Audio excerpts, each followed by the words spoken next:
வணக்கம். இது ஐபிசி தமிழின் காலை நேர பிரதான செய்திகள். முதலில் தலைப்புச் செய்திகள். தலைமறைவாகியுள்ள தேசப்பங்கு தென்னக்கோள் சரணடையுமாறு அரசு கோரிக்கை. புதிய கூட்டணியினால் பாதிப்பில்லை என்கிறார் சுமந்திரன். தேர்தலை எதிர்கொள்ளவும் தயார் என அறிவிப்பு. எரிபொருள் விநியோக நெருக்கடி, ஜனாதிபதி தலைமையில் முக்கிய சந்திப்பு.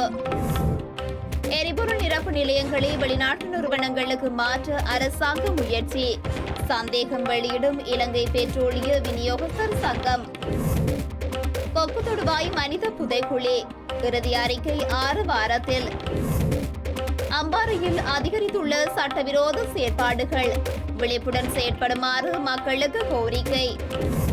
உக்ரைன் ரஷ்யா போர், 4 அம்ச திட்டத்தை அறிவித்த பிரித்தானியா. இனி தொடர்வது விரிவான செய்திகள். இலங்கை பெட்ரோலிய கூட்டுத்தாபனத்திற்கு சொந்தமான எரிபொருள் நிரப்பு நிலையங்களை வெளிநாட்டு நிறுவனங்களுக்கு மாற்ற அரசாங்கம் முயற்சிக்கின்றதா என்கின்ற சந்தேகம் எழுந்துள்ளதாக இலங்கை பெட்ரோலிய விநியோகஸ்தர்கள் சங்கம் தெரிவித்துள்ளது.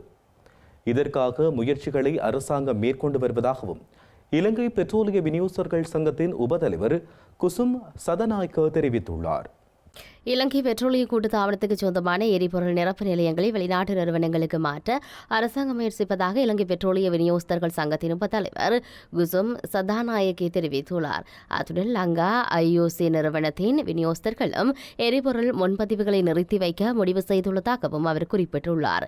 பெட்ரோலிய கூட்டுத்தாபனத்தின் அழுத்தங்கள் காரணமாக ஒரு முன்பதிவுக்கு 35,000 ரூபாய் நட்டம் ஏற்படுவதாக அவர் குறிப்பிட்டுள்ளார். அத்துடன் இன்று காலை ஜனாதிபதி செயலகத்துக்கு சென்று எரிபொருள் நிரப்பு நிலைய உரிமையாளர்களின் 3% கழிவு கொடுப்பனவு குறைப்பு தொடர்பான மனு ஒன்றை கையளிக்க உள்ளதாகவும் இலங்கை பெட்ரோலிய விநியோகஸ்தர்கள் சங்கத்தின் உபத்தலைவர் குசும் சதாநாயக்கே தெரிவித்துள்ளார். இதேவேளை எரிபொருள் விநியோகம் தொடர்பில் ஏற்பட்டுள்ள நெருக்கடி குறித்து கலந்துரையாடுவதற்காக எரிபொருள் நிரப்பு நிலைய உரிமையாளர்கள் இன்று ஜனாதிபதி அனுரகுமார திசாநாயக்கவை சந்திக்க உள்ளதாக தகவல்கள் வெளியாகியுள்ளன. இலங்கை கனியவள கூட்டுத்தாபனத்துக்கும் எரிபொருள் விநியோகஸ்தர்களுக்கும் இடையிலான தற்போதைய விநியோக ஒப்பந்தத்தின்படி எரிபொருள் நிரப்பு நிலையத்தில் விற்பனை செய்யப்படும் ஒவ்வொரு லீட்டர் எரிபொருட்களுக்கும் வழங்கப்படும் 3% கழிவை இடைநிறுத்த இலங்கை கனியவள கூட்டுத்தாபனம் அண்மையில் தீர்மானித்திருந்தது. குறித்த தீர்மானத்தை அடுத்து புதிய எரிபொருள் முன்பதிவுகளை முன்வைக்காதிருக்க இலங்கை கனியவள விநியோகஸ்தர்கள் சங்கம் தீர்மானித்துள்ளது. இதனையடுத்து வார இறுதியில் எரிபொருள் நிரப்பு நிலையங்களில் நீண்ட வரிசைகள் காணப்பட்ட நிலையில் தற்போது அந்த நிலைமை வழமைக்கு கொண்டு வரப்பட்டுள்ளது. இந்த நிலையில் எரிபொருள் நிரப்பு நிலைய உரிமையாளர்களுக்கு வழங்கப்படும் 3% கழிவை இடைநிறுத்துவதற்கு எதிராக முன்னெடுக்கப்படும் நடவடிக்கை தொடர்ந்தும் நடைமுறையில் இருப்பதாக கனியவள விநியோகஸ்தர்கள் சங்கம் தெரிவித்துள்ளது. இவ்வாறான சூழ்நிலையில் எரிபொருள் விநியோகிக்கும் போது வங்கி மற்றும் கடன் அட்டைகள் மூலம் பணம் செலுத்தும் நுகர்வோருக்கு எரிபொருள் வழங்கப்படும் வாய்ப்பும் இழக்கப்படலாம் எனவும் குறித்த சங்கம் குறிப்பிட்டுள்ளது. அத்துடன் எரிபொருள் விநியோகஸ்தர்கள் பொதுமக்களுக்கு சிரமத்தை ஏற்படுத்த தயாராக இருந்தால் அரசாங்கம் அது குறித்து தீர்மானங்களை எடுக்க வேண்டிய நிலை ஏற்படும் எனவும் வர்த்தக வாணிப அமைச்சர் வசந்த சமரசிங்க தெரிவித்தார். இந்த நிலையில் எரிபொருள் விநியோகம் தொடர்பாக ஏற்பட்டுள்ள நெருக்கடி குறித்து கலந்துரையாடுவதற்காக எரிபொருள் நிரப்பு நிலைய உரிமையாளர்கள் இன்று ஜனாதிபதி அனுரகுமார் திசாநாயக்கவை சந்திக்க உள்ளதாகவும் தகவல்கள் வெளியாகியுள்ளன. இதேவேளை எரிபொருள் நிரப்பு நிலைய உரிமையாளர்களுக்கும் பெட்ரோலிய கூட்டுத்தாபனத்துக்கும் இடையிலான ஒப்பந்தத்தை பெட்ரோலிய கூட்டுத்தாபனம் மீறியதால் நெருக்கடி நிலை ஏற்பட்டுள்ளதாக எதிர்க்கட்சித் தலைவர் சஜித் பிரேமதாச தெரிவித்துள்ளார்.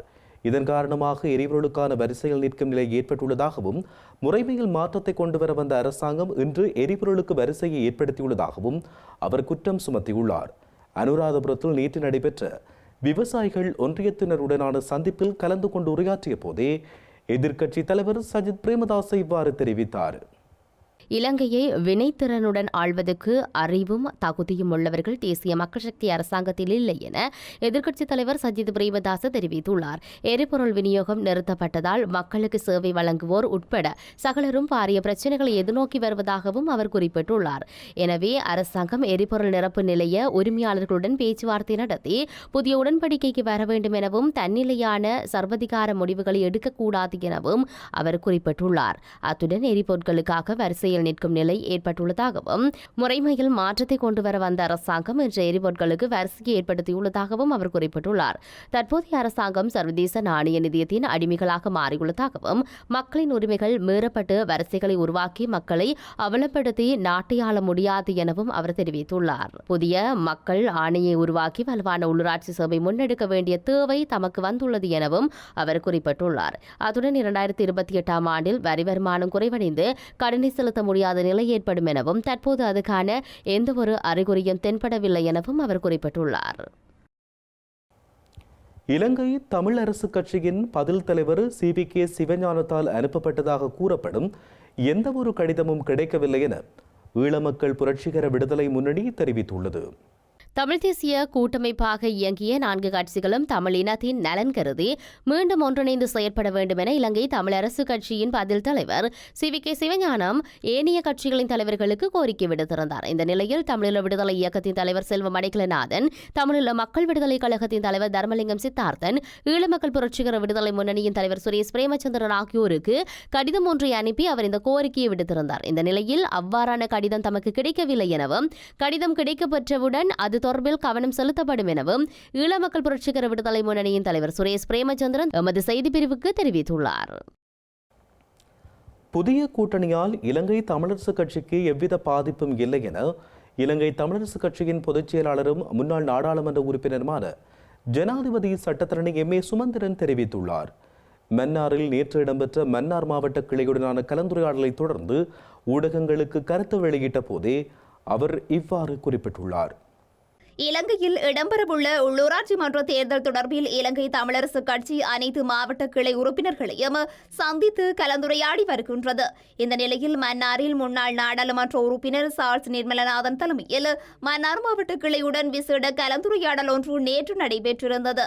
எதிர்வரும் உள்ளூராட்சி மன்ற தேர்தலை ஏனைய தமிழ் தேசிய கட்சிகளுடன் எவ்வாறு அணுக முடியும் எனவும் தேர்தலின் போது பல்வேறு அணிகளாக செயற்படுகின்ற போதிலும் ஆட்சி நிர்வாகங்களை அமைக்கின்ற போது இணைந்து செயற்பட கூடிய வகையில் தேர்தலுக்கு முன்னர் ஒரு நிலைப்பாட்டை ஏற்படுத்தும் வகையில் இந்த கலந்துரையாடல் முன்னெடுக்கப்பட்டுள்ளது.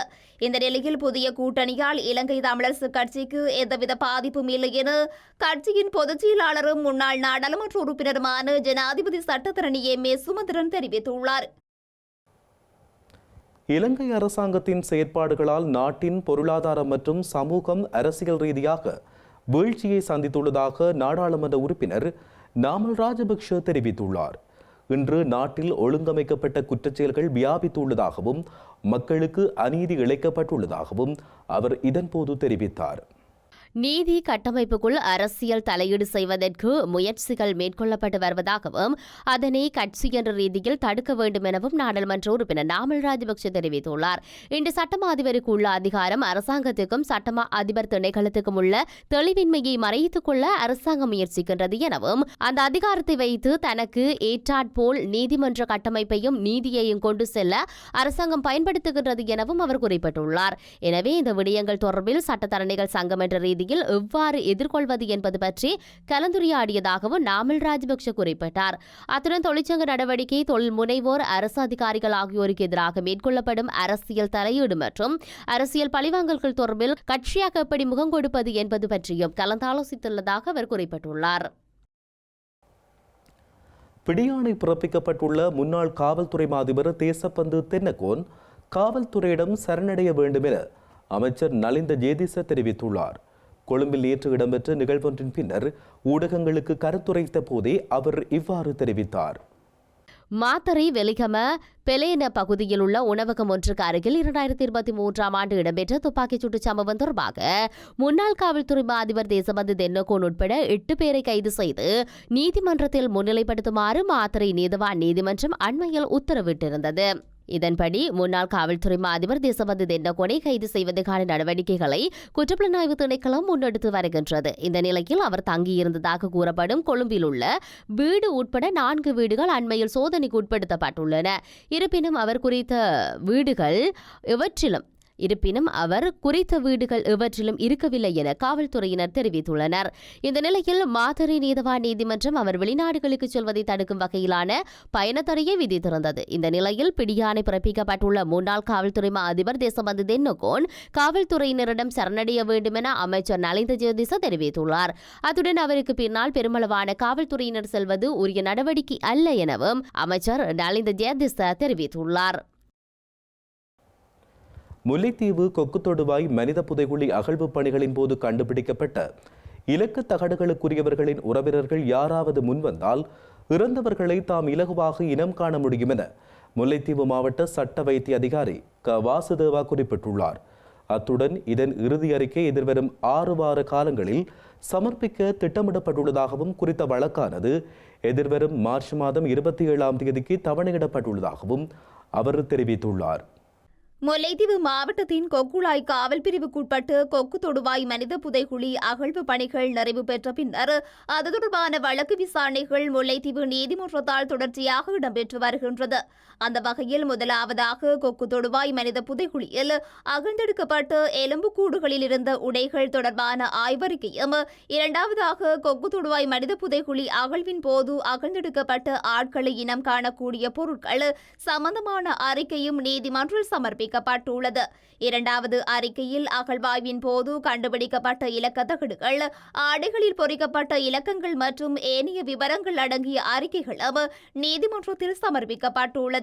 இந்த நிலையில் குறித்த இலக்க தகடுகளுக்குரியவர்களின் உறவினர்கள் யாராவது முன் வந்தால் இறந்தவர்களை தாம் இலகுவாக இனம் காண முடியும் எனவும் முல்லைத்தீவு மாவட்ட சட்ட வைத்திய அதிகாரி க வாசுதேவன் குறிப்பிட்டுள்ளார்.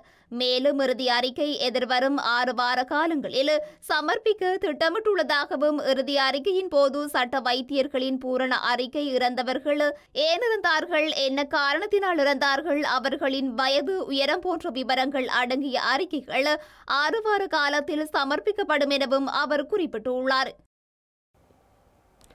அம்பாறை சம்மாந்துறை காவல் பிரிவுக்குட்பட்ட பகுதிகளில் அண்மை காலமாக வீடுகள் உடைக்கப்பட்டு திருட்டு உள்ளிட்ட சட்டவிரோத செயற்பாடுகள் அதிகரித்து வரும் நிலையில் அவற்றை கட்டுப்படுத்த பொதுமக்கள் விழிப்புடன் இருக்குமாறு காவல்துறையினர் கேட்டுக் கொண்டுள்ளனர். ரமலான் நோன்பு தற்போது ஆரம்பித்துள்ள நிலையில் இரவு வேளையில் இறைவணக்க வழிபாட்டிற்கு ஆண்கள் பெண்கள் பள்ளிவாசலுக்கு செல்ல வேண்டியுள்ளதால் அதனை பயன்படுத்தி திருடர்கள் வீடுகளை உடைத்து திருடும் அச்சுறுத்தல் தொடர்கதையாகவே உள்ளது. எனவே பொதுமக்கள் இவ்வாறான சந்தர்ப்பங்களில் மிக சாதுரியமாக கையாண்டு பாதுகாப்பினை உறுதிப்படுத்தி செல்லுமாறு காவல்துறையினர் கேட்டுக் கொண்டுள்ளனர். அத்துடன் கடந்த பிப்ரவரி மாதம் 27ஆம் தேதி சம்மாந்துறை காவல் பிரிவுக்குட்பட்டு பிரபல மகளிர் பாடசாலைக்கு அருகில் உள்ள வீடு உடைக்கப்பட்டு 13 லட்சம் ரூபாய் பணம் திருடப்பட்டிருந்த நிலையில் குறித்த சம்பவத்துடன் தொடர்புடைய 34 வயதுடைய சந்தேக நபர் ஒருவர் கைது செய்யப்பட்டிருந்தார். குறித்த சந்தேக நபரிடமிருந்து திருடப்பட்ட பணத்தின் ஒரு தொகை உட்பட வீடு உடைப்பதற்கு பயன்படுத்தப்பட்ட உபகரணங்களும் மீட்கப்பட்டிருந்தன. இந்த நிலையில் இவ்வாறான சட்டவிரோத நடவடிக்கைகளை தடுப்பதற்கு காவல்துறையினர் பொதுமக்களின் உதவியினை கோரியுள்ளமை குறிப்பிடத்தக்கது. காலி எல்பிட்டிய எல்ல வீதியில் வசிக்கும் பாடசாலை மாணவர் ஒருவர் தொடரூந்துடன் மோதுண்டு உயிரிழந்துள்ளார். தொடரூந்து தண்டவாளத்தில் கையடக்க தொலைபேசி பயன்படுத்தியதாலே குறித்த விபத்து இடம்பெற்றுள்ளதாக தெரியவந்துள்ளது. பிரித்தானிய பிரதமர் கீர் ஸ்டார்மர் உக்ரைனுடன் இணைந்து போரை முடிவுக்கு கொண்டு வரவும் ரஷ்யாவிடமிருந்து நாட்டை பாதுகாக்கவும் 4 அம்ச திட்டத்தை அறிவித்துள்ளார். உக்ரைன் ஜனாதிபதி மற்றும் அமெரிக்க ஜனாதிபதி ஆகியோருக்கு இடையிலான சந்திப்பு முரண்பாட்டில் நிறைவடைந்த நிலையில் பிரித்தானிய பிரதமர் தலைமையில் மாநாடு இடம்பெற்றது. உக்ரைன் போரை முடிவுக்கு கொண்டு வருவதில் ஐரோப்பிய நாடுகளின் வாய்ப்புகள் மற்றும் அமெரிக்காவுடன் இந்த நாடுகளின் உறவுகள் தொடர்பில் இதன்போது ஆராயப்பட்டுள்ளது. போரை நிறுத்துவதற்கான ஒரு திட்டத்தை உக்ரைனுடன் இணைந்து உருவாக்கியுள்ள பின் தங்களில் சிலர் அமெரிக்காவுடன் அதை விவாதித்து முன்னோக்கி எடுத்துச் செல்வதாக திட்டமிட்டுள்ளதாகவும் அவர் தெரிவித்தார். செய்திகளின் நிறைவாக இனி மீண்டும் தலைப்புச் செய்திகள். தலைமறைவாகியுள்ள தேசப்பந்து தென்னக்கோள் சரணடையுமாறு அரசு கோரிக்கை. புதிய கூட்டணியினால் பாதிப்பில்லை என்கிறார் சுமந்திரன். தேர்தலை எதிர்கொள்ளவும் தயார் என அறிவிப்பு. எரிபொருள் விநியோக நெருக்கடி, ஜனாதிபதி தலைமையில் முக்கிய சந்திப்பு. எரிபொருள் நிரப்பு நிலையங்களை வெளிநாட்டு நிறுவனங்களுக்கு மாற்ற அரசாங்க முயற்சி. சந்தேகம் வெளியிடும் இலங்கை பெட்ரோலிய விநியோகஸ்தர் சங்கம். கொக்கு தொடுவாய் மனித புதைகுழி இறுதி அறிக்கை 6 வாரத்தில். அம்பாறையில் அதிகரித்துள்ள சட்டவிரோத செயற்பாடுகள், விழிப்புடன் செயற்படுமாறு மக்களுக்கு கோரிக்கை. உக்ரைன் ரஷ்யா போர் 4 அம்ச திட்டத்தை அறிவித்த பிரித்தானியா. இத்துடன் ஐபிசி தமிழின் காலை நேர பிரதான செய்திகள் நிறைவடைகின்றன. உடனுக்குடன் நீங்கள் செய்திகளை அறிந்து கொள்ள ibctamil.com என்ற எமது இணையதளத்தை பார்வையிடுங்கள். வணக்கம்.